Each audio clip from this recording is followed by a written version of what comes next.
Bonjour à tous et bienvenue dans l'entretien du jour. Aujourd'hui, nous avons le plaisir de recevoir Benjamin Patou, le président du groupe d'événementiel et de restauration MoMA Group.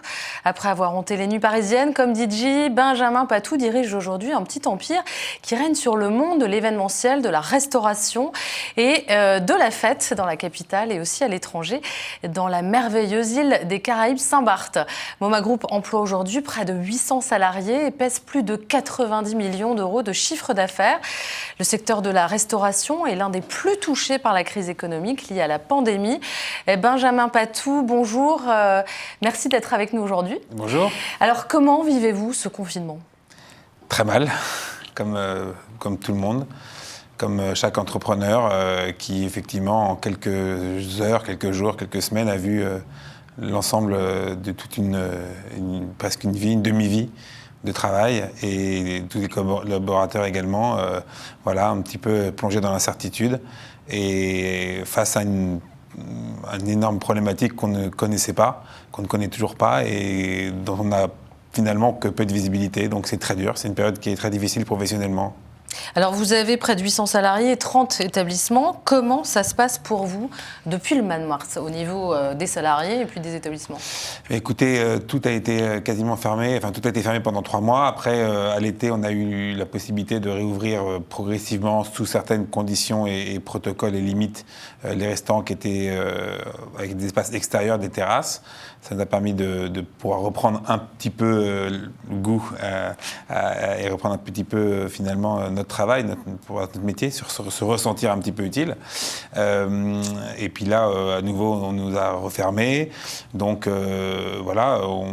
on essaye de gérer en fonction des décisions du gouvernement qui ont été très très fluctuantes. C'est pas un reproche parce que effectivement, ils naviguent également à vue et que c'est très compliqué. Il n'y a pas de bonne solution. Donc c'est pas un reproche, mais c'est vrai qu'il y a eu beaucoup de nouvelles directives qui ont changé de semaine en semaine sur des horaires, des couvre-feux, des règles de protocole sanitaire. Donc on a dû s'adapter au fur et à mesure toutes les semaines jusqu'au couperet final où finalement on nous a expliqué que c'était tout simplement impossible de continuer.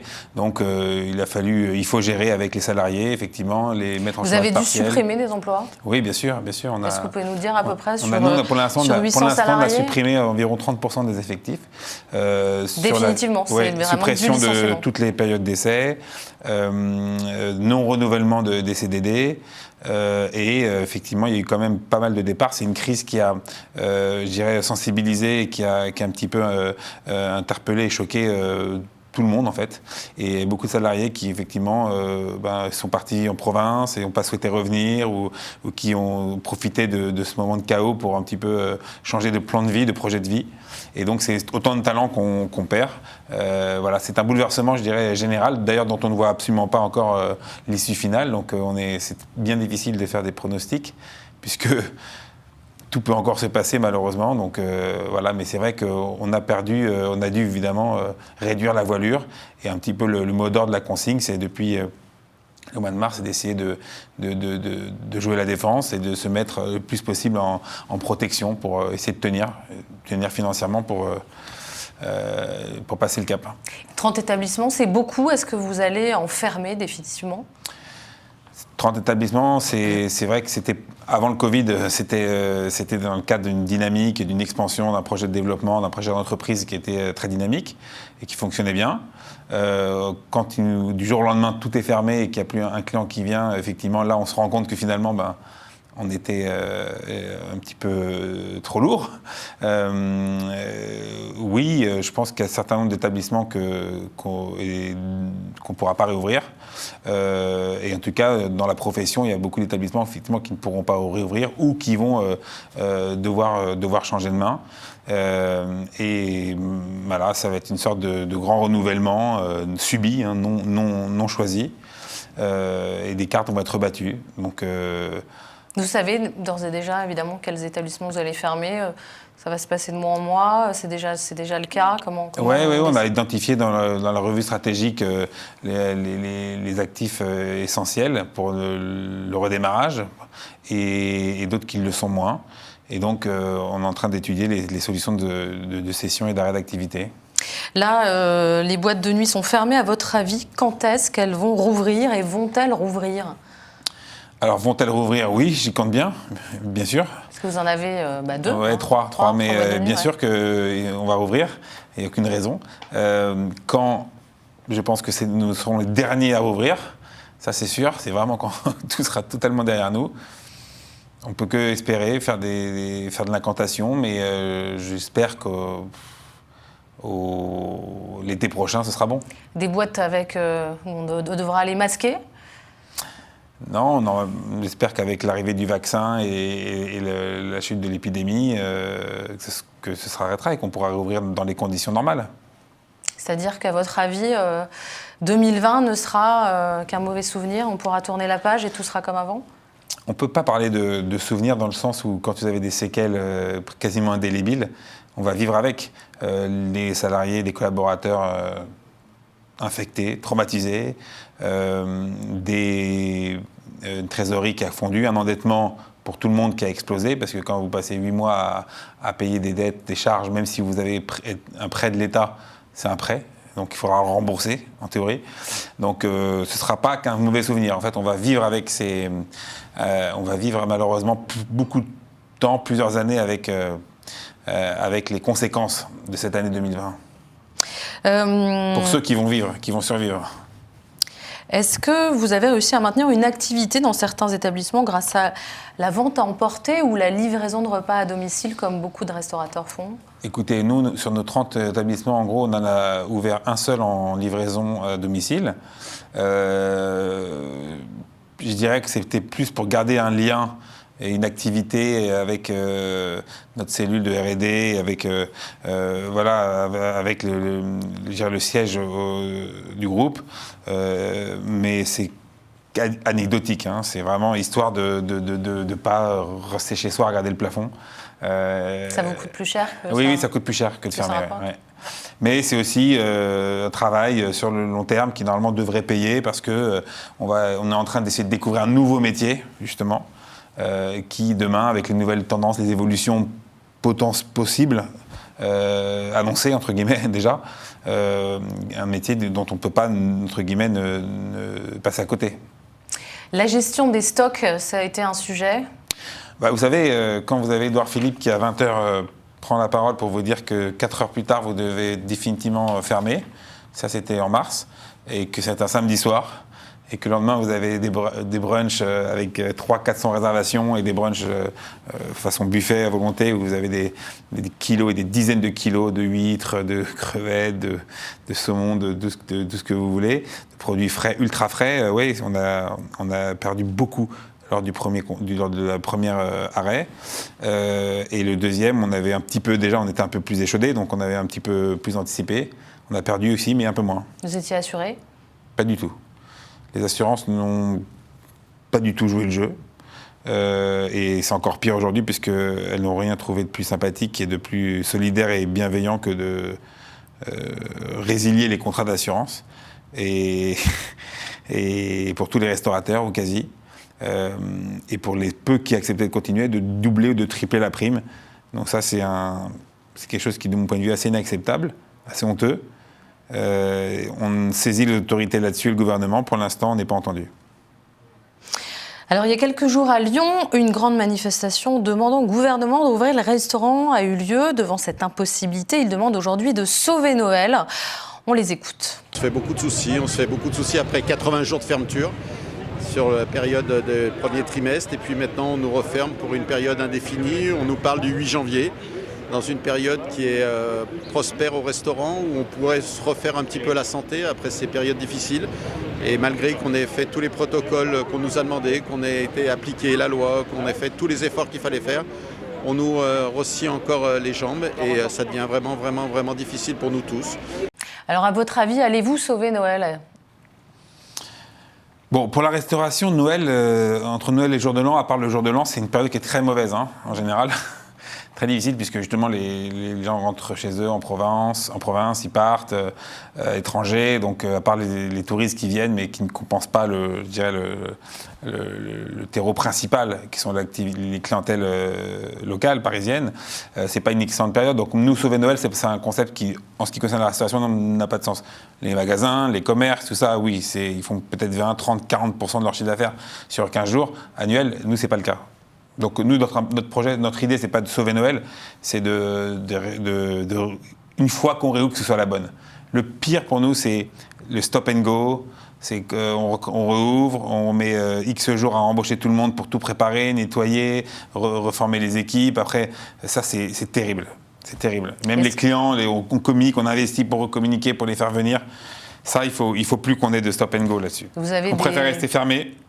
Et autant de mois que le gouvernement aura décidé, à partir du moment où il y a un accompagnement, une aide, ce qui n'est pas le cas aujourd'hui, clairement insuffisante, plutôt que de rouvrir trop vite et après se rendre compte qu'on a ouvert trop vite et qu'il faut refermer. Enfin, ça, c'est ça qui est, même pour les nerfs, c'est très dur.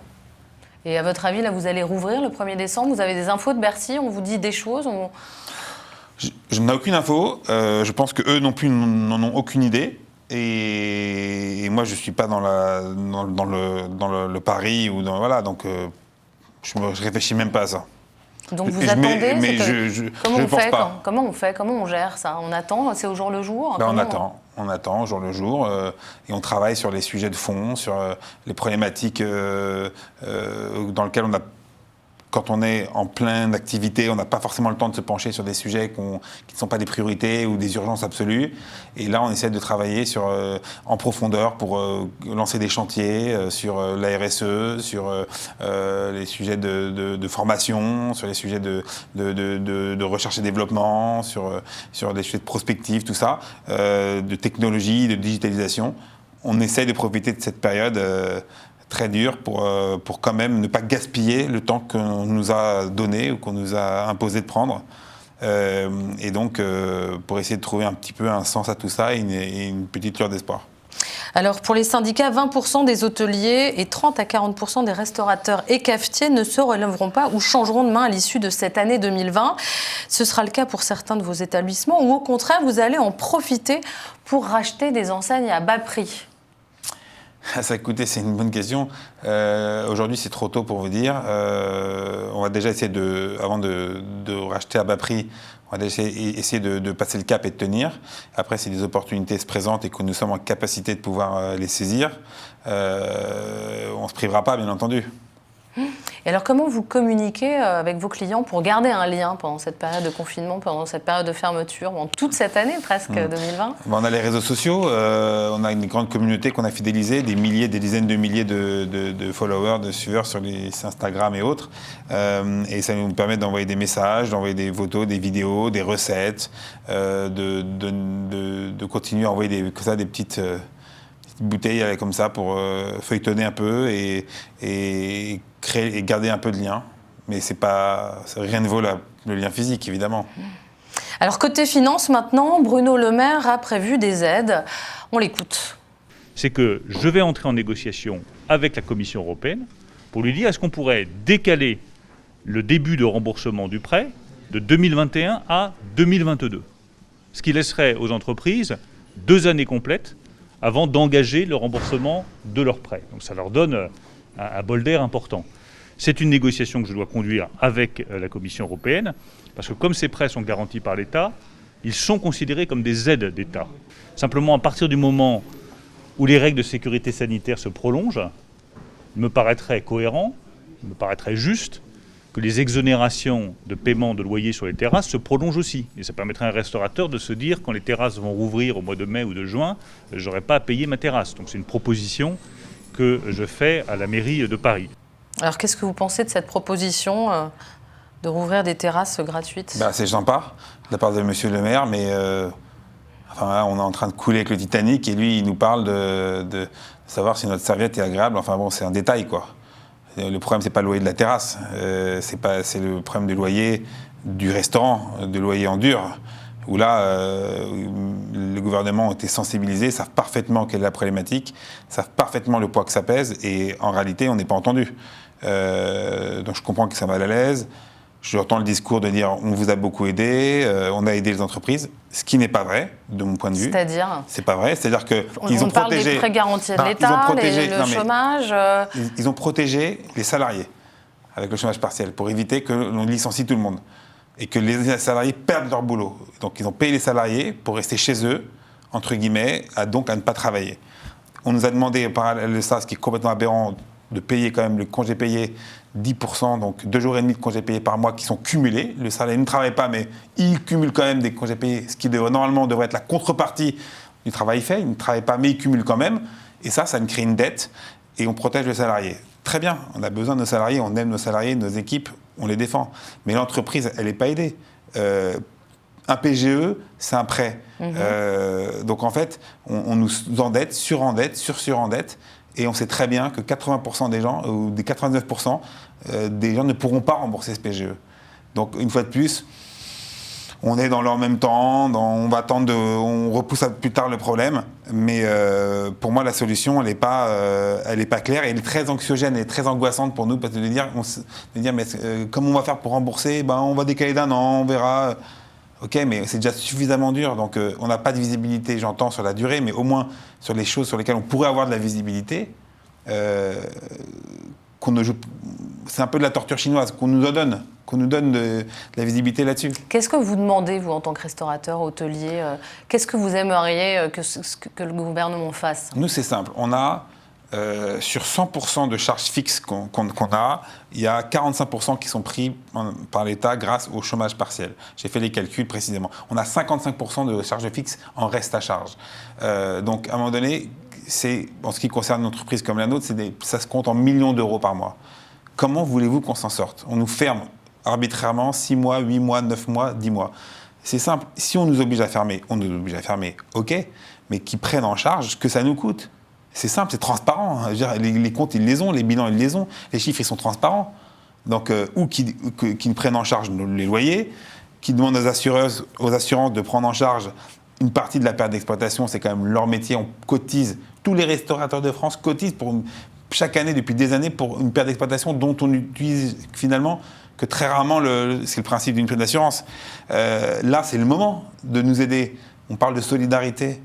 Mais la solidarité, elle s'arrête aux déclarations. Quand c'est dans les actes, les bailleurs ne sont pas ou trop peu solidaires de nous, et les assurances ne le sont absolument pas. Donc aujourd'hui, on nous fait fermer. Ok, moi je ne demande pas à rouvrir demain, être inconscient et irresponsable, de dire non, mais le virus, la crise sanitaire, c'est pas grave. Il faut qu'on travaille, il faut qu'on aille au restaurant. Non, ok, mais on ferme, d'accord, mais assurer notre survie, vraiment. Pas par des demi-mesures et des coups comme ça qu'on nous jette de manière trop parcellaire. Prise en charge des loyers, forcer un petit peu les assurances à participer. À la perte d'exploitation, voilà. Et annulation des congés payés sur des salariés qui ne travaillent pas. Et ça pèse très lourd, très très lourd à la fin. Donc pour vous, les mesures qui sont faites jusqu'à présent sont inefficaces, inadéquates Inefficaces, non, mais elles sont... efficace, mais totalement insuffisante. Totalement insuffisante. Et le report du paiement de cotisation, URSSAF et impôts ? Report, mais... oui, vous allez en face de vous, l'homme le plus endetté de France, et on va être des milliers, des dizaines de milliers de restaurateurs, donc on va faire quoi quand on ne pourra pas rembourser ? On va devoir vendre nos restaurants, vendre nos affaires au Qatar, aux Chinois, on va faire quoi ? On va perdre tout le travail de notre vie ? Non. Ce n'est pas des reports dont on a besoin, c'est des exonérations. Purement et simplement.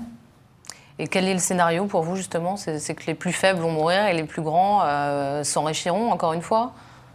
Probablement, comme toujours. Probablement. Tristement. Pour finir sur une meilleure note, vous avez un grand projet à côté de Montparnasse qui doit ouvrir en avril. Alors de quoi s'agit-il ? Et puis ça doit ouvrir en avril, est-ce que vous allez quand même toujours ouvrir ? Oui, alors le projet va être un petit peu décalé, je dirais mécaniquement avec ces reports, ces fermetures. Le concept, c'est de la création du plus grand food court d'Europe sur 5000 m², avec 18-20 restaurants dans le shopping center de la Gaîté Montparnasse. Un projet très ambitieux avec une architecture urbaine tout à fait innovante et singulière, et voilà, qui accompagne en fait cette nouvelle tendance de restauration de food court. Voilà, donc c'est un projet assez transformant pour le groupe. Et ça va ouvrir en avril comme prévu? Je pense que ça va ouvrir plutôt en septembre. On va prendre 4-5 mois de retard. Ok, merci Benjamin Patou d'avoir été parmi nous et d'avoir accepté cette invitation. Et puis bon, bonne chance pour 2021 en espérant qu'elle sera meilleure que cette année. Ça ne devrait pas être trop compliqué normalement. Le vaccin, justement, on en parlait, c'est la fin du calvaire. Le vaccin qui marche et qui serait administré à tout le monde, oui. Ce sera la fin du calvaire à mon avis. Merci. Merci beaucoup.